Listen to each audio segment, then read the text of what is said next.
Hey everyone! Welcome back to another episode of Tales of Berseria. Last episode, we were actually over at the town called Stonebury. We did talk to some of the villagers over there. They kind of give you a little background about kind of like their harvesting the blueberry. They do get like access to like water and like quarry mines and so forth like that. They're trying to actually thrive in the village there. We also did run into Savi too as well, who is looks like he was just having a drink in memory, obviously with somebody else because he had a second cup there. We did end up running into one of the Bloodwing. They wanted us to get rid of like a demon, which is looks like it was actually the dragon. Then we did made our way back over to pretty much the peak of the Aldina Plains, because they did mention that the dragon does go back to its nest when it's raining. When we did go up there, Zavid actually interfered and basically didn't want us to kill the dragon. It seems like it was somebody important to him. So it looks like when humans have a lot of malevolence, they turn into demons, while Molochs, when they have too much of it, which is external, typically from humans or other demons, they actually end up becoming dragons. Um, so we did actually made our way back over to Titania right now, and we are going to be continuing with the story. Right now we are going to be making our way back to Velvet's cell. We also do now have our geoboard thing. It's just looks like pretty much a floating kind of skateboard or so forth like that. You do need to actually touch pretty much like the geo trees to activate in every area. So I probably be doing that as we go back to areas that we've already visited. But anyway, so let's go head on in. Let's go to Velvet Cell.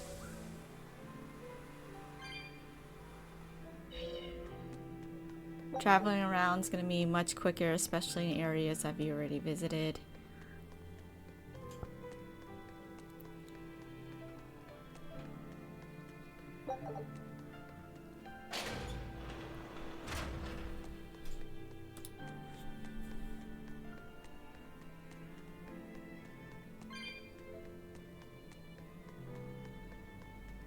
And my cat spirits are starting to look better now.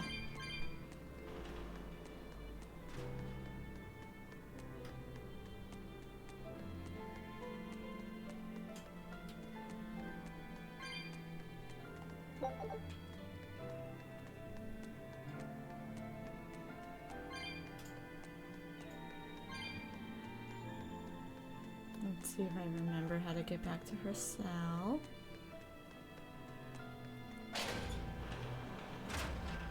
No, it's not this one.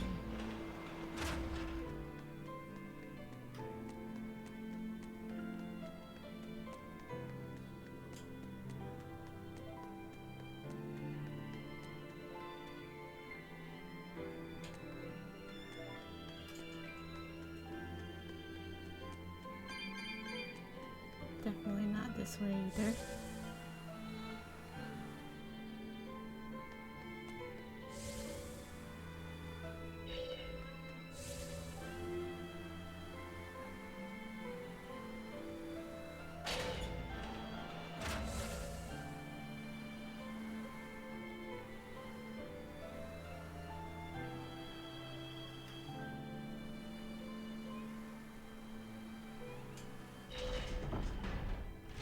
Yeah, let's just go sit backboard.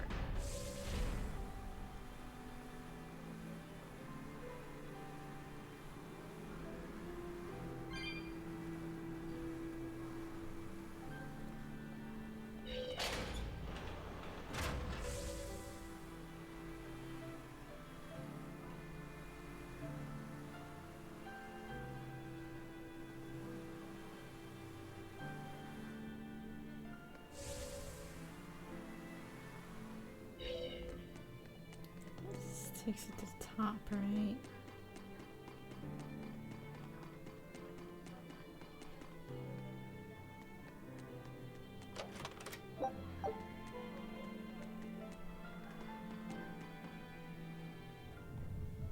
Oh, Grimoire is up here.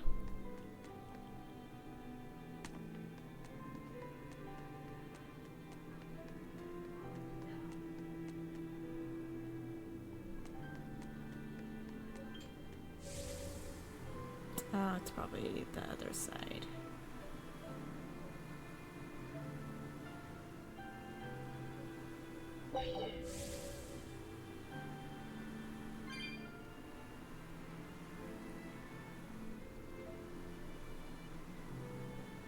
Yeah, over here.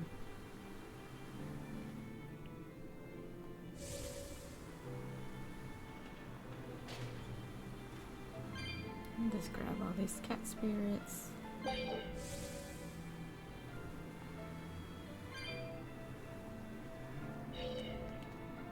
look like there's anything down there.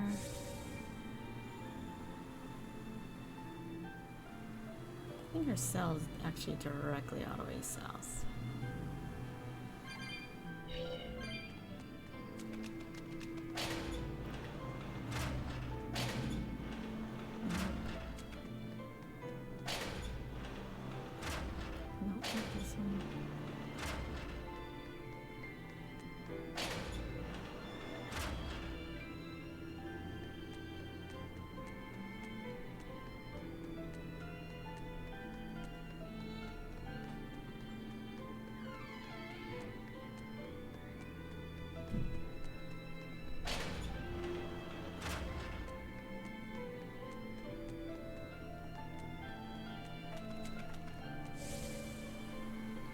Or maybe it was on this side. Don't traveler, they're here very often.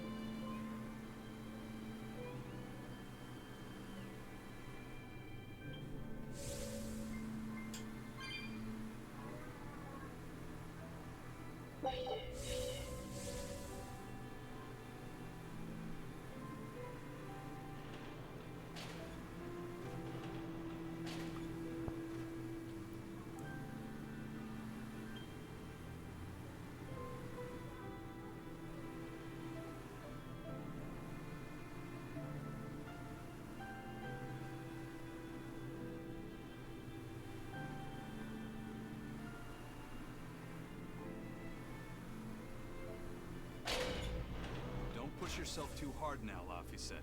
You hear me? I hear you. I just... Alright. I told everyone I could find the Therians, but... I've only sent us to the wrong places. Eisen, is there any way to boost Amalok's powers?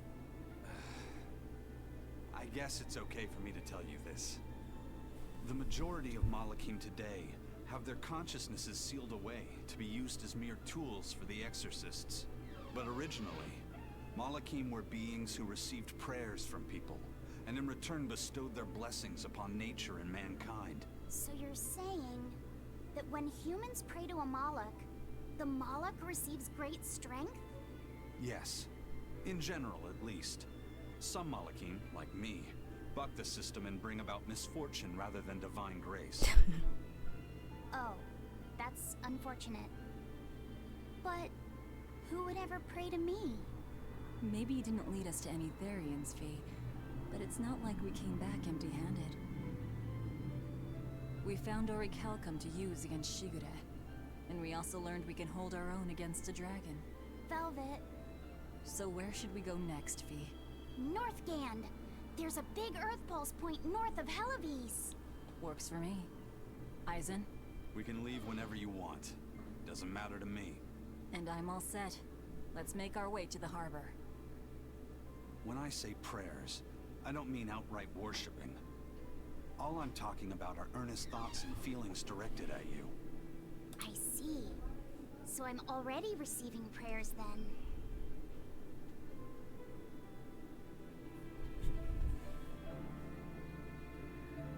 Alright, now we're gonna head back to docks.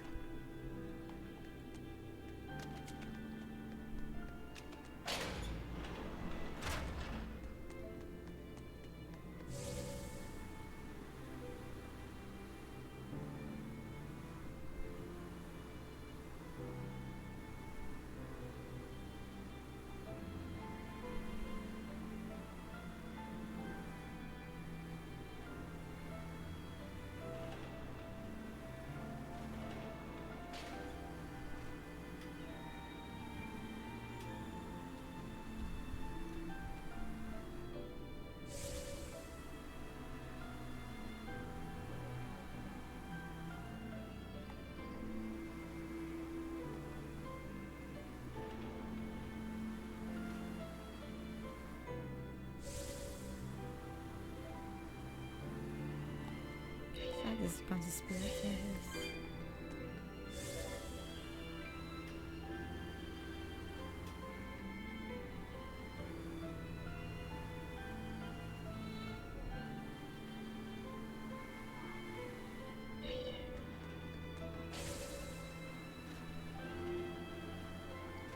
Left this time.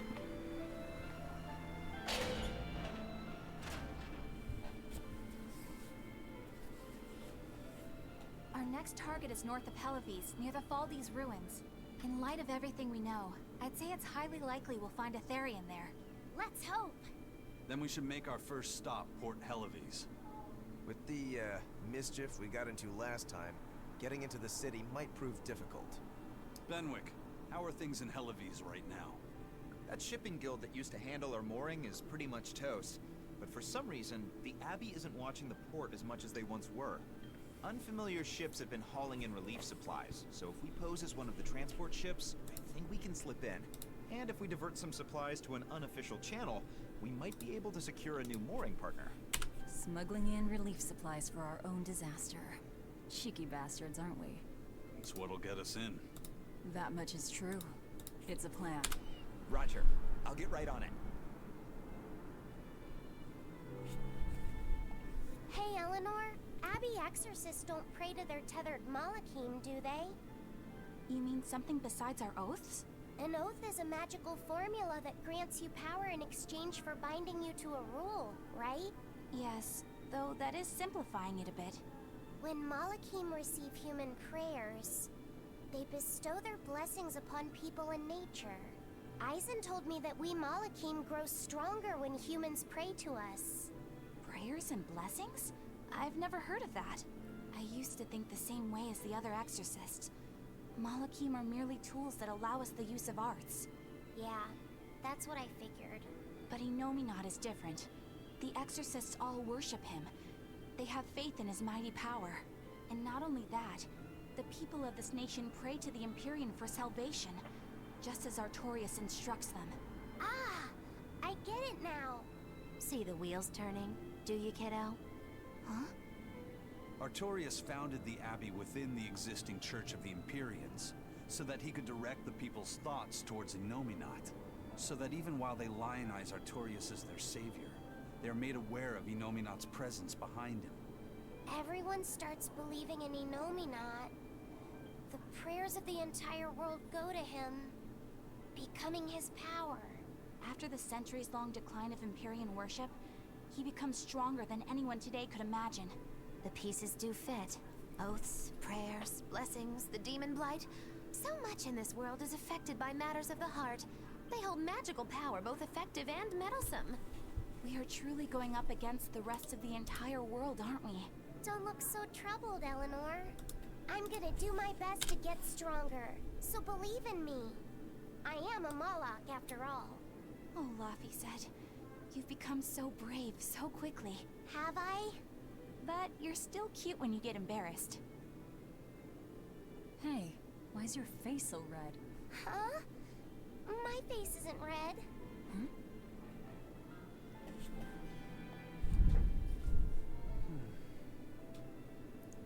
He wears glasses. Hey, Eisen. What's it feel like to get a letter? I don't feel anything, nor do I want or need to. There's no joy in receiving these things. Huh? Why not? Don't be so shocked. Look, it's just an invoice from the turtles. What's the big deal anyway? You wish you get letters too? Yeah. But I don't have anyone to send letters to. Let alone anyone who would send me any. Laffy said, I've got a letter for you. What? Really? Who could it be from?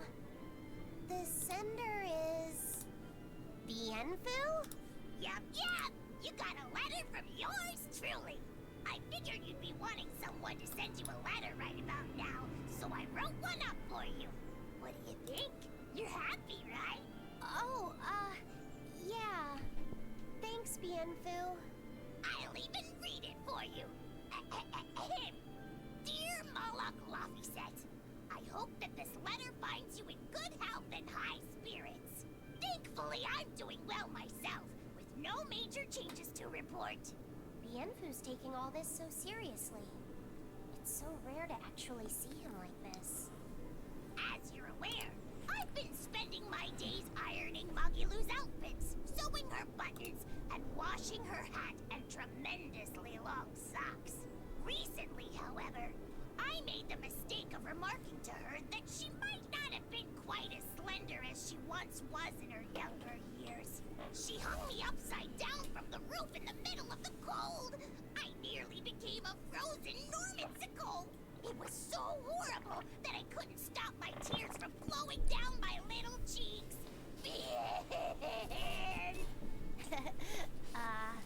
There's the Bienfu we know and love.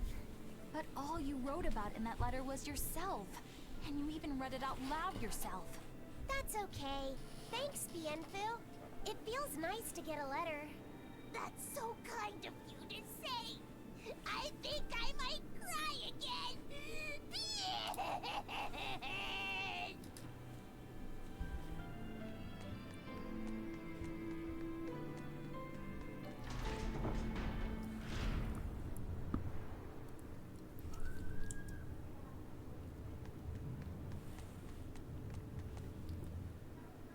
We've loaded everything bound for Hellawes. With that much trade, I doubt anyone will suspect us.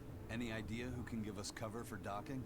Not anyone in particular, but recently the power and influence of the Hellawes Fishermen's Guild has caught my eye. The Fishermen's Guild, huh? Let's bring them some extra relief supplies. Fuel, drink, and as for the drink... 12-year-old amber draft. The sailors of Hellawes have an eye for the stuff. You heard that from Dial, I take it. He's got a sharp eye. He took a bottle in payments, but I say we turn a blind eye to it. We thought we were the best at this kind of thing, but having him around has been a real eye-opener. Okay, but tell him if he takes a second, he'll pay for it. Eye for an eye. Aye, aye. I'll keep an eye on him so that he doesn't sneak off with another bottle.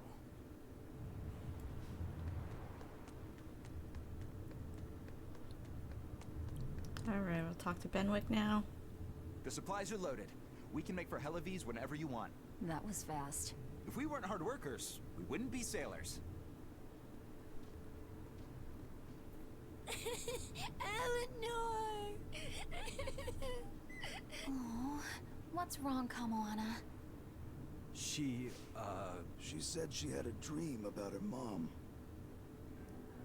When Mommy saw me, she said I looked scary. That she didn't want a scary little girl like me.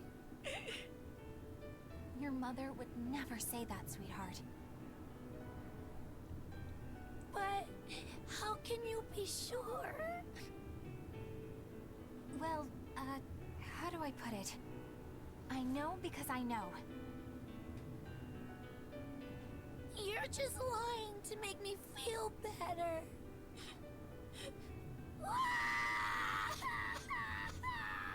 Aw, Kamoana, don't cry.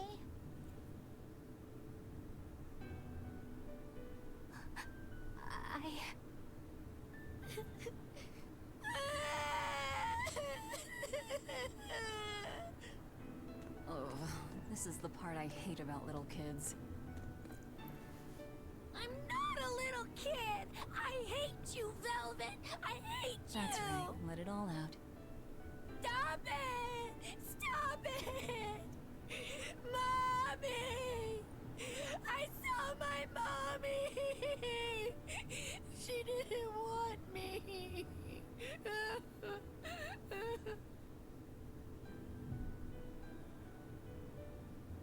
She managed to cry herself to sleep. They're not rational creatures. Sometimes you just gotta let them cry it out. You seem used to it. I guess you could say that. Luffy usually kept himself together when he was younger. But when he was really little, he had times like this every now and then.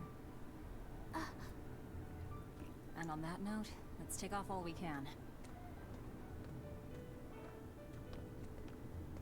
My liege, Dial, I leave Kamoana in your care. I'll do what I can, but kids as sweet and honest as her are harder to deal with than corrupt bureaucrats. An outlaw prince and a talking lizard are no replacement for a mother.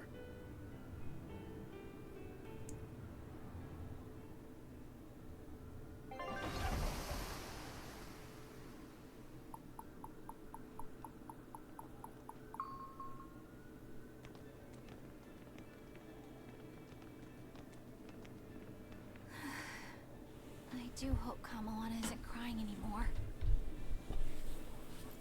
Yeah. Shush. How long is it going to be before you send in another exorcist to replace Lady Teresa? With these demons clamoring at our gates, none of us feel safe anymore. You have our deepest sympathies, but we were sent here on a different mission. That's what the last exorcist who came here said before leaving for the north. What could be up there that's worth all that attention? Surely we're not all being punished by the Abbey for what happened with Medusa, are we? That is not the case. Now, if you'll excuse us, we have business to attend to.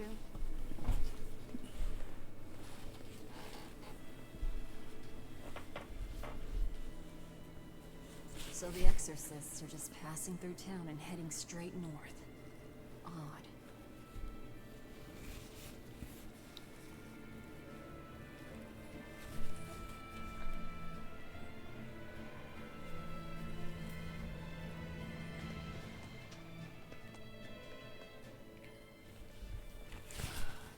Ever since the Calamity showed up, everything's just gone to pot, I say. Calamity? What do you mean? I mean the demon who barged in and made a mess of our fair city. She's a nasty creature of pure evil, with an arm that eats anything that gets in her way. Haven't you heard of her? The Calamity's been rampaging across the whole kingdom, not just here.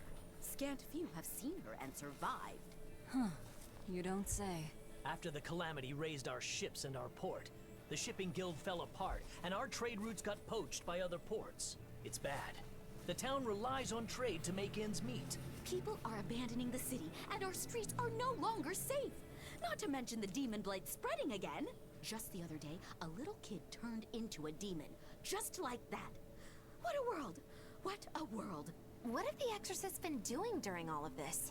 Well, Lady Teresa was in charge of this region, but she came up short against the Calamity, and got a fat demotion for her troubles. Several new exorcists have been reassigned here, but once they arrive, they all traipse right off to the ruins up north. This has to be Medusa's fault. If she hadn't gone and done something so stupid... Medusa? That's enough. This isn't something for outsiders to know. You're right. Sorry. I'm really worried about what's going to come of this town. It sounds like Hellawes isn't what it used to be these days. We need to ask around and find out more about what's going on here. Agreed. Especially regarding the Abbey and those ruins. I'm also curious about this Medusa woman. The ruins part makes sense, since the Earth Pulse point might be there. But why do you care who Medusa is? Just a hunch. Something tells me she's worth looking into. You're not gonna look into this Calamity chick? She sounds like a real terror. Yeah, I think I'll pass. I already know plenty about what makes her tick. Are you all right, Madam Eleanor? Don't let those people get you down. I'm fine. Thank you for your concern. But could you not do that thing where you blow air on me to dry my tears? All right, I'll just pat your head then. That won't be necessary either. But really, things are in a terrible state. The town burned, the guild ruined, the Abbey all but gone. It won't be a functioning port for some time.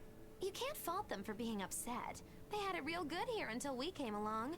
Those Hellawesians were like spoiled children. How so? Hellawes was once a tiny fishing village. The bountiful northern seas provided plenty enough fish to sustain their trade. But Flamestone gave them an easy way to get rich. Once they got a taste, they abandoned their old craft. And now they're paying the price. But I've heard that the cooling temperature has covered half the northern sea in ice drift, making fishing much more difficult. But the drifting ice carries tiny organisms, enriching the waters where it melts. The fish should be more plentiful than ever. I suppose you may have a point. We're ones to talk after what we did. But taking the easy path, then complaining as soon as it gets hard, that seems... Spoiled, yes. You said it, Laphicet. I think my appetite's getting a little overindulgent, too. That's not a bad thing. Just means you're healthy. Giant squid come to these waters in this season. Should I ask Benwick to fish some up? Yeah, and some normal octopuses, too.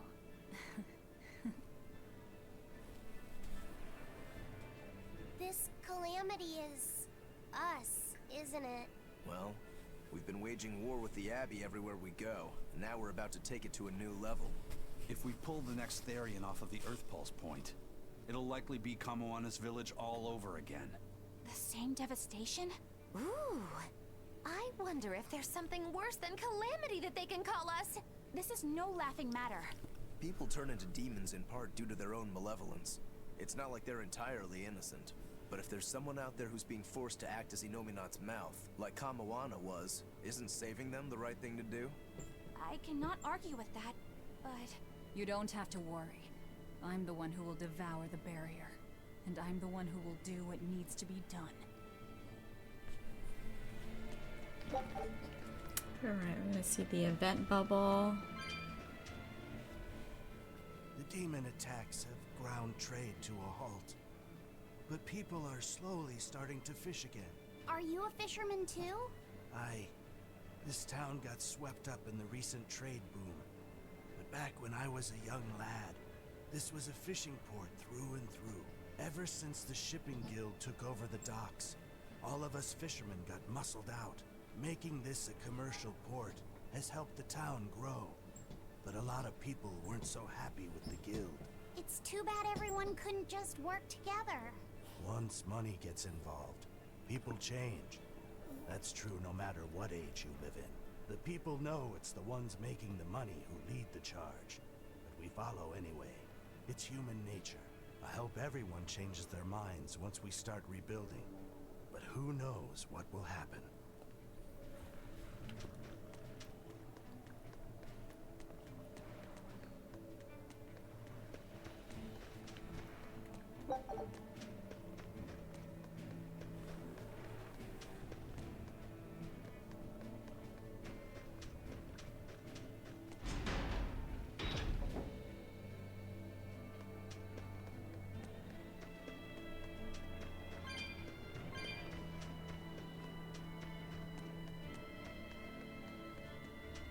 So I'm gonna go to the exclamation optional scene first.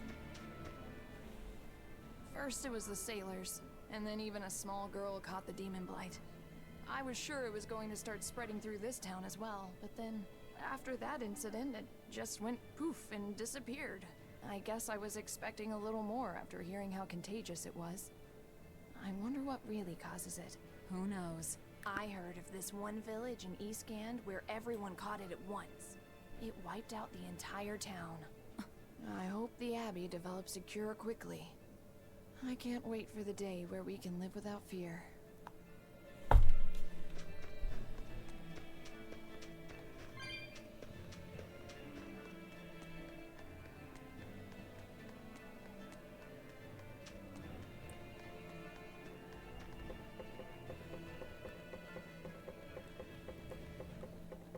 And then you can pick up the like geoport thing over here. Or geotree, I believe is actually what it's called.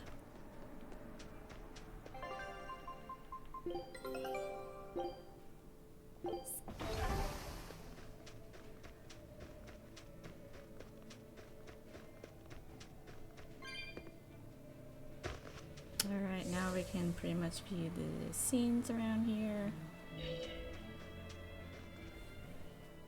Hey, do you mind if I ask you a few questions? Sorry, I'm busy. Try someone else. Excuse me. My name is Eleanor, and I'm an exorcist on patrol with the Abbey. I was wondering if I could solicit your honest opinion about how this town is being run. Oh, I didn't realize there was an exorcist with you. Yes, please tell the Abbey we want Lady Teresa back. Her governance was strict, it's true, but at least we could live in safety. Now, all the exorcists run off to the Faldi's ruins and leave us here in the lurch. They value some dusty, faraway ruins over the lives of the good, hardworking citizens here. It's just wrong. We've always been cooperative with the Abbey's demands, and now this is what we get in return. I see. The Abbey appreciates your, candor. I'll pass your comments on to my superiors.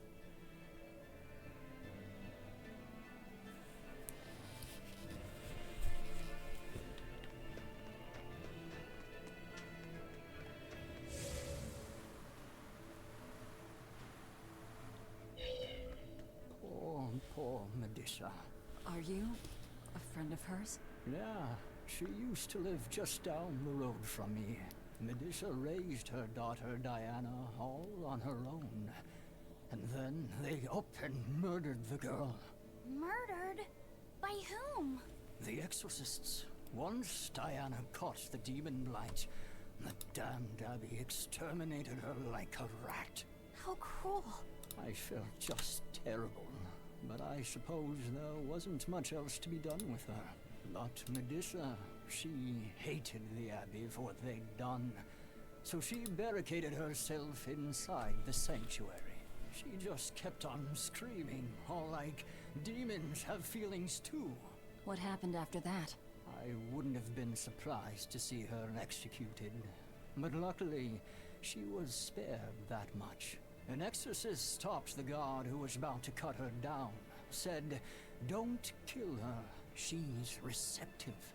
Receptive, huh? I think that's their way of referring to her deep faith. Before all this, she was a real devout lady. That was certainly kind of them. Medusa really cherished her daughter. Can't much blame her for blowing up like that. But the Abbey, they don't care so much about feelings. Reason is all that matters to them. They don't take kindly to people disrupting their order.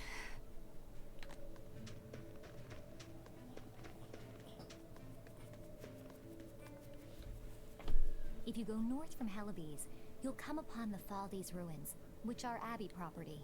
Mainly, it's used as a checkpoint for hauling ore that's extracted out of Mount Killerhouse. But between you and me, I hear the Abbey also uses it as a prison camp. A prison camp? Are they capturing demons? Heavens no! The demons they kill on sight. No, these prisoners are human criminals. Not long ago, this woman killed someone and locked herself up in the sanctuary. I hear she got hauled off to the camp. Why do you think the Abbey would use the ruins for a prison camp? Who knows? Maybe they need a place to deal out their harshest punishments. The Abbey's not known to be forgiving, after all. But these are just nasty rumors I heard. Of course, I don't believe a word of it.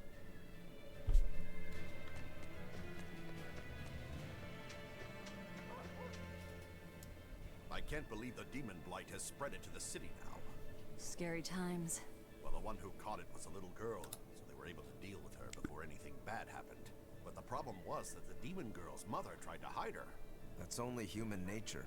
These are dangerous times. We dare not let our emotions control us. One person's selfishness could endanger the entire community. Oh, right. Thankfully, an upstanding citizen noticed something suspicious and reported the child to the Abbey, but the mother went mad and killed him in retribution. And what makes it all the more lurid is, I heard the man she killed was a fellow she was actually thinking about marrying. The daughter had been dead set against her mother remarrying. You can taste the irony. That's horrible. She had it coming. If there's anything worse than demons, it's people who can't control themselves. So, Diana was a girl-turned-demon who was killed by an exorcist. And her mother Medusa hated the Abbey for it. And the Abbey is using the Faldes ruins up north as a prison camp. It's a lot like what happened to Kamawana, isn't it? It's natural for a mother to love her own child. To make that a crime. What I'm curious about is the use of the word receptive to describe Medusa. So long as there is one receptive to divine power, Therians shall be forever reborn. If our interpretation of that ancient book is right, it likely means she's receptive to Inominat's power. Meaning they brought Medusa to those ruins where there's an Earth Pulse point, and then they made her into a Therian. That would certainly put all the pieces together, yep. Plus, if this Therian the Abbey created already hates them, that's all the better for us. Yeah, I imagine she'd be willing to work with us. Although, it sounds almost too easy. Did I jinx it? I just jinxed it, didn't I? Probably, but we won't find out until we try. True. Let's head for the ruins. And don't worry, you totally jinxed it. Alright, now I'm actually gonna head into the inn. There's a skid up here. Oh, not there. The bookshelves. It's a book titled Words and Deeds of the Hero King. The king declared, "My people, you must always live with great vigor and hold hope for the world and for our future. Man can turn reason into disorder, but also can we surpass it? Our true power is in transcending the possible to achieve the ideal. My people, you must live without hesitation. Hold hope in your hearts. Hold hope for tomorrow." Transcending the possible to achieve the ideal. Lord Artorius, I have successfully translated all of the documents left by your predecessor. However, I have concluded that, for the time being, it is impossible to form pacts with all 4 Empyreans. As I feared. Not even my predecessor could achieve more than 2. I suppose using the 5th Empyrean is my only option. Is that even acceptable? Doing so would require... I will do whatever needs to be done. I betrayed my teacher. I betrayed the mission he gave his life for, that he entrusted in my hands. For a time, I thought I could bear the weight of my sins and go on living, with Celica by my side. But now, she's gone. Yes. Man can turn reason into disorder, but also can we surpass it? Our true power is in transcending the possible to achieve the ideal. I must bring about the ideal world. I couldn't protect the people I loved, but this, at least, I will accomplish. Arthur? Huh? What is it, Velvet? Were you just talking to someone? No, I was just thinking out loud. Oh, okay. I finished making dinner.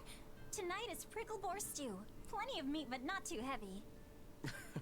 Sounds great. Let's hurry on back home, then.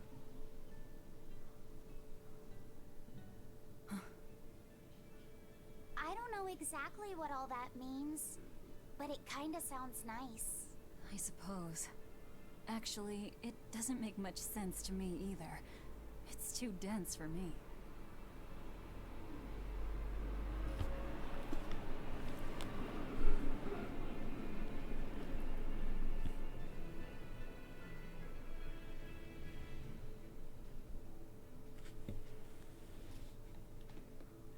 Alright, now we're also going to enter the tavern.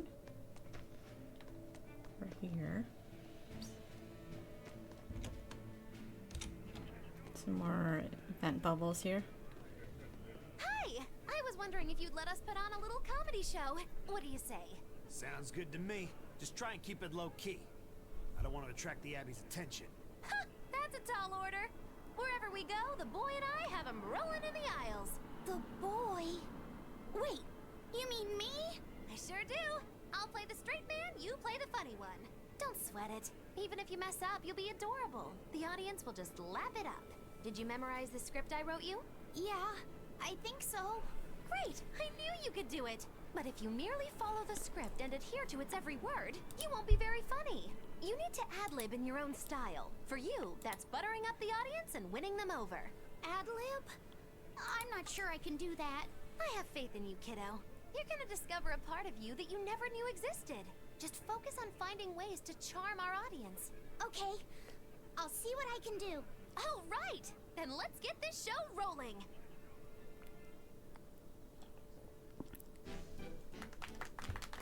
Hi there! We're A Boy and His Witch, your partners in comedy today! Magicazam! We're still new to the comedy business, but we'll do our best to give you a memorable show.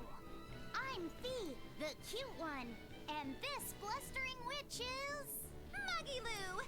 Wait, who are you calling blustering? Meow!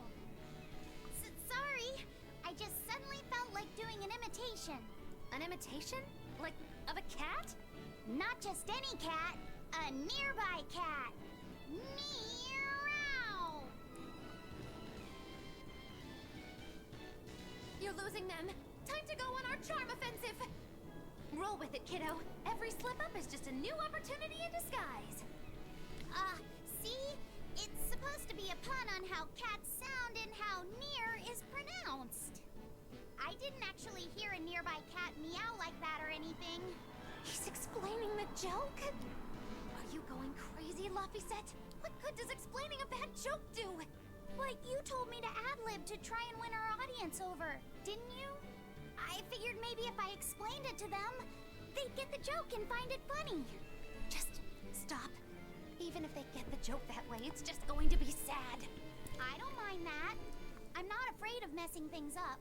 I just want to make sure our audience feels valued. No, you have the right idea, but...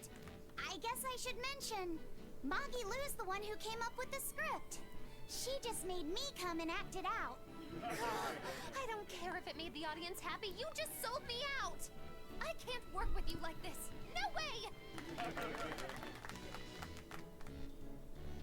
I'd say we got a lot of ad-libbing into our routine today. How was the show? I'll just say one thing. You need a better writer. It wasn't me. Now we have demons rampaging through our towns. Northgan's really had a string of bad luck. The weather's gotten even colder. Mercio's port is blocked by an ice drift, and hardly anyone sails the North Seas anymore. But relief supplies have made it up here, right? It may fill our bellies, not our hearts. Huh? If the Abbey truly wants to save this town, there's something we need more than food or gold. Lady Teresa! If only I could be pierced once more by those fierce, ice-cold eyes. Oh, punish me, Teresa, my love! Wow. Can we make it so that he doesn't get any more supplies? Lady Teresa, my life is for you. Wow.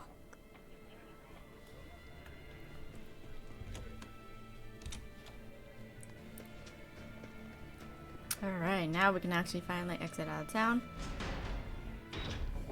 The Faldi's ruins are north of Hellawes. The Earth Pole's point is to the north, too. Probably in the very same place. Let's actually get the Geo tree first.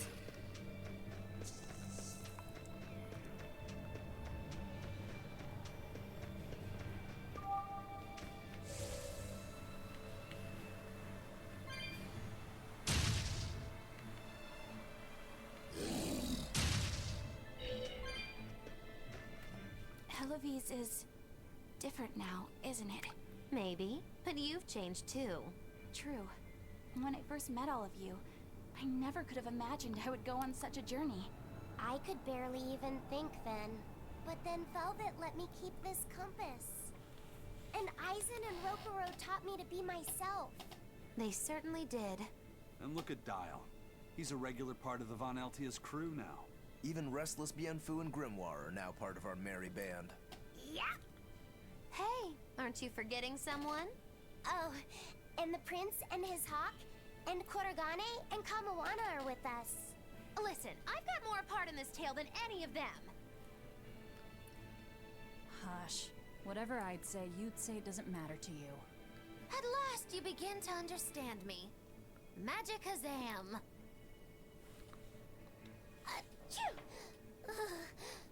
I didn't think Northgand would be this cold. But Northgand was Teresa's territory. Wouldn't you have been here with her? I think having my awareness controlled meant my senses were dulled as well. I see. But the cold doesn't seem to be bothering Eisen at all. In fact, everyone else seems comfortable here.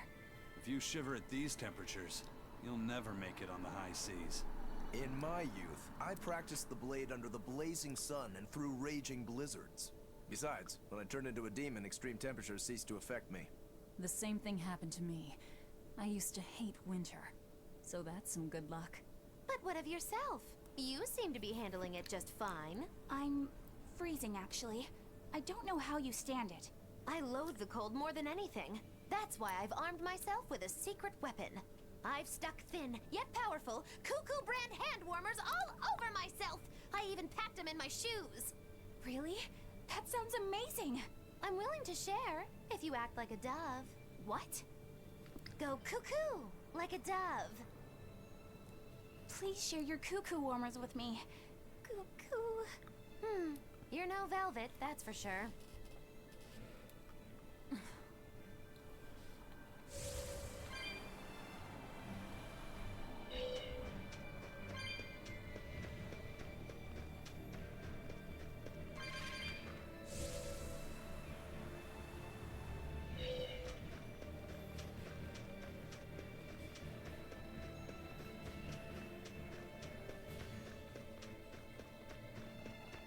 Oh, I guess.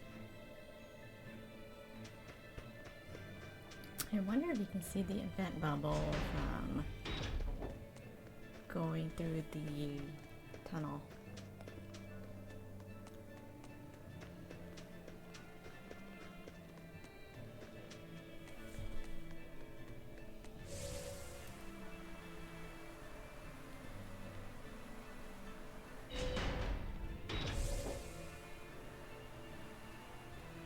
From in here.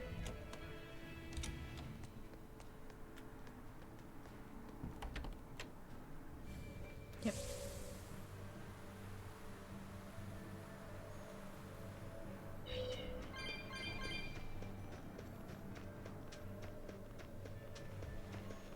Look!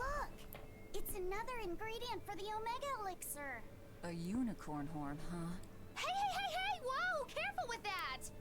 If anyone other than a maiden of pure heart touches a unicorn horn, it loses all its powers. A maiden pure of heart.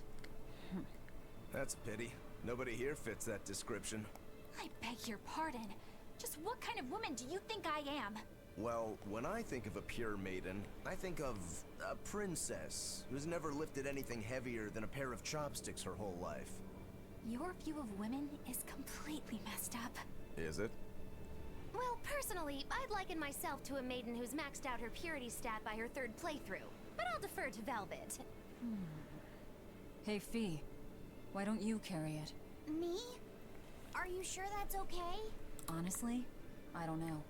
But you're the one who wants to make this Omega Elixir. If you can't get the ingredients yourself, I don't see much point in keeping this up. Yeah, you're right. Don't worry about it, kid. Magilou's just quoting some old wives' tale. Unicorn horns are actually just tusks from a kind of whale called a narwhal. Why didn't you say that sooner? Eisen, you spoil sport! I totally had them on the hook! At least we've established that Magilou wouldn't be able to hold a real unicorn's horn. Well, for now, let's report our success to Vidal.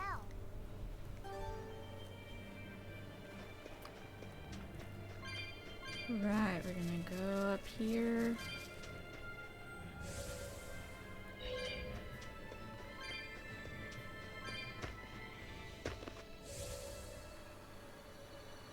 And we're gonna exit to the south.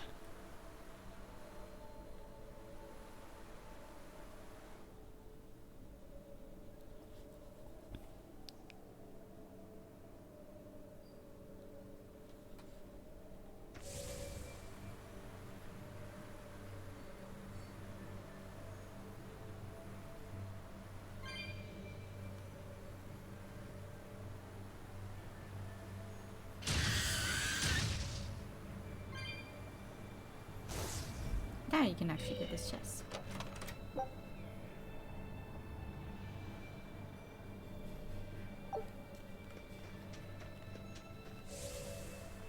And then now we're gonna head more south where when we first started the game really, and our ship crashed. So we're gonna head back over there.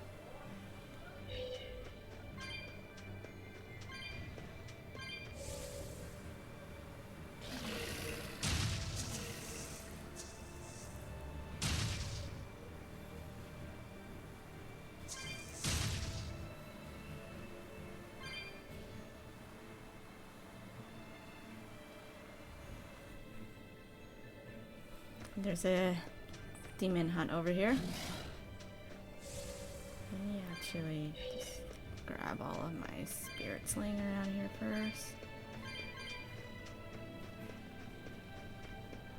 A foe worth killing.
It was a close one, but I am the victor.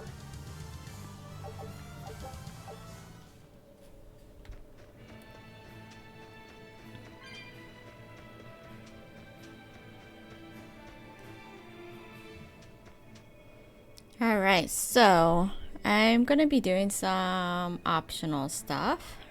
We're actually going to be heading back to Port Katniss because we did see that scene regarding the elixir.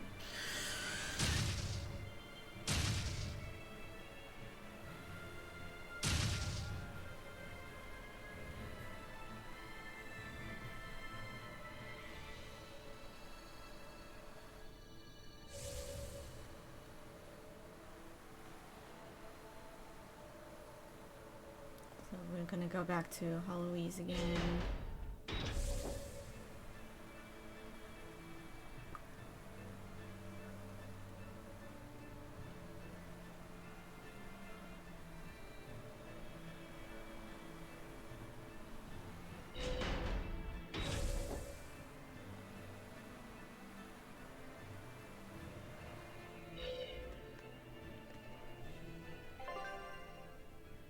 Okay, poor Katniss.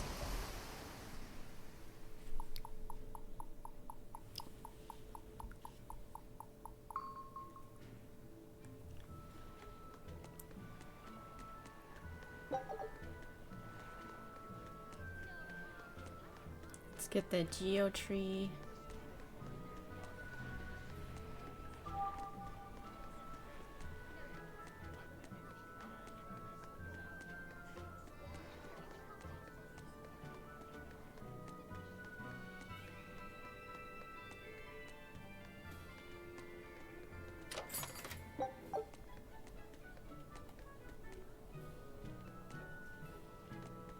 This Nordal. It looks a lot like Grimoire and Bienfu, but there's something different about it that I can't quite put my finger on. I agree.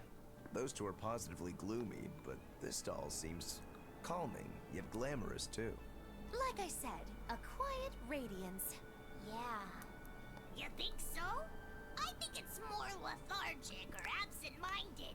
Like it can't tell what's going on in its head. Either way, I'm 1,000 times cuter than that thing. What's cute about you? People who keep their faces covered are creepy. I don't know. There's definitely something off about it. It's charming, but a little ominous. Like I can never entirely be at ease around it, if that makes sense. You think so? Actually, I think it's cute. It reminds me of a little baby. You think this looks like a baby? I remember when my sister was about as small as that doll. She had the tiniest little hands, and she'd try to grip my pinky as best she could. Really? I'd take my pinky with her fingers wrapped around it and poke her cheek, and she'd just be all smiles. I swore to myself I'd always do whatever I could to protect her. Once she got a little older and started fixing meals, lots of weird things began to happen around us. Wherever we went, she was in danger. Demons attacked us. A dragon tried to kidnap her. That's when I first realized what it was that I carried. That the cause of all my sister's pain was my blessing, my Reaper's curse. So, you left her behind and went on your search for a way to break the curse. Right. And that's when I met Eifried. It was from him that I first heard about the Nordals. He thought the stories about them were all just baseless rumors. I guess we'll never know for sure unless we gather them all. But... What is it? I think something good will happen once they're all together. Why do you say that? Well, because we found this doll, you shared some of your past with us. That makes me kinda happy. So I think we should get the other three, so more happy stuff happens. Hard to argue with you there.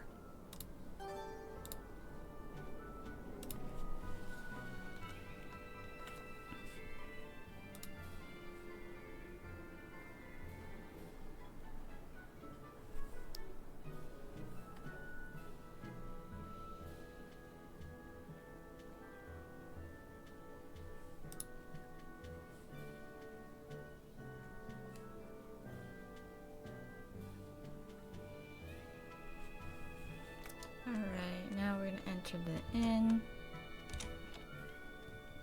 Speak to this woman with a bunny.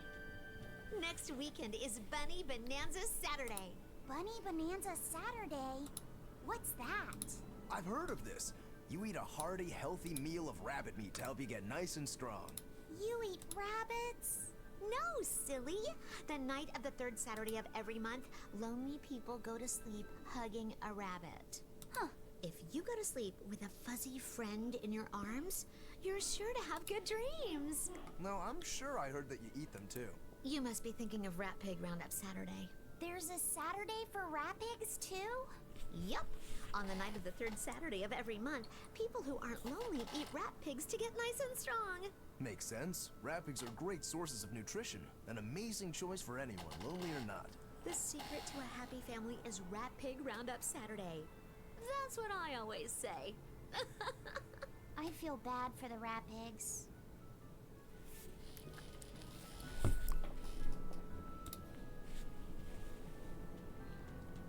Alright. Okay, so now we're gonna be doing the elixir stuff. So we're gonna be heading back to Renede.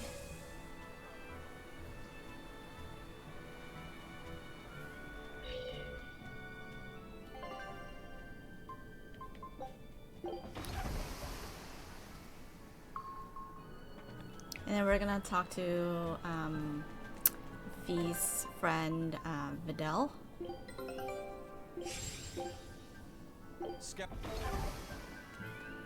But first, let's pick up that geo tree.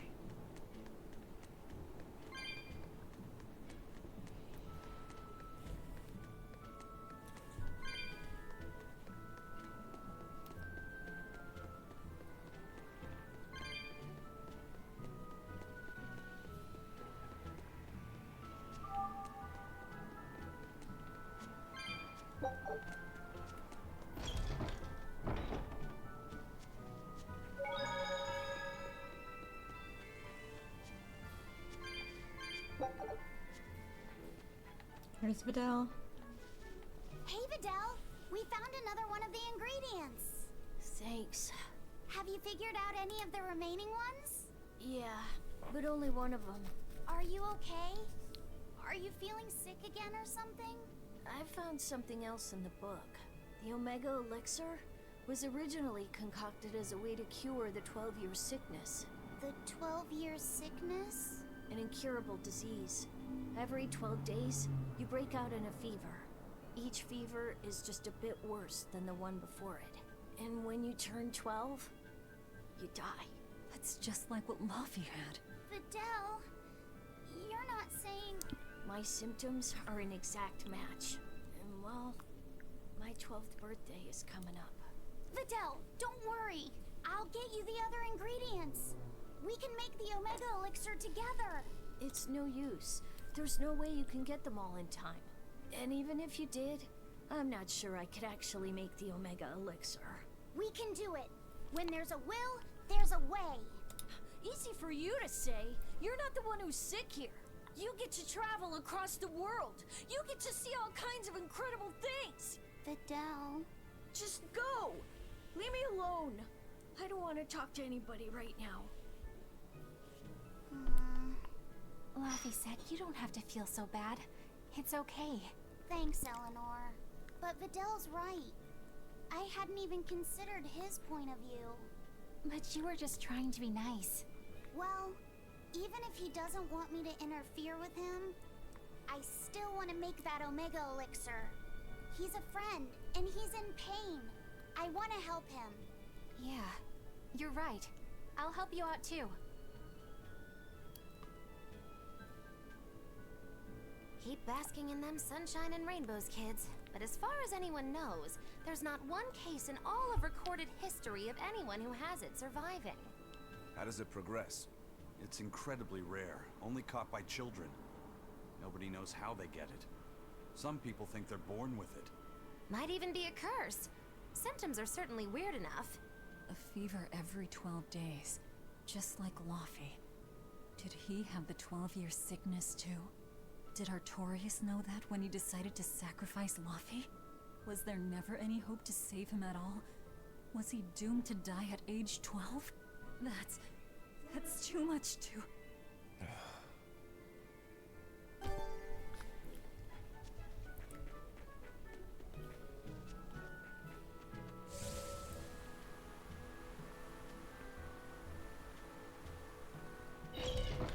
Alright, now we can actually head back to Hellawes to actually continue the story.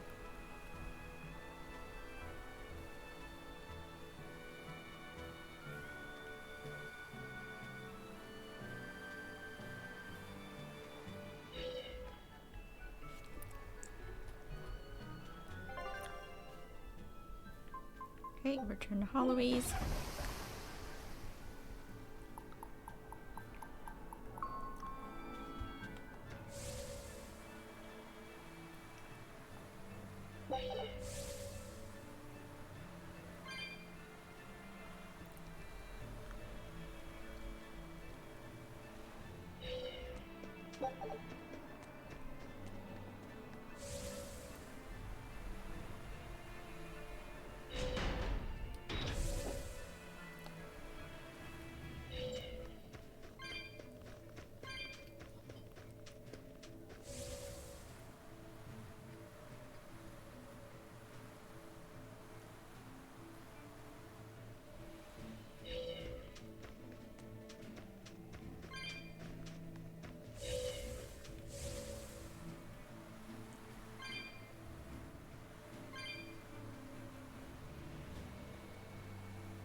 Alright, I'm gonna go ahead and just end the episode here. Next episode we will be continuing with the story by heading to the Valdez ruins.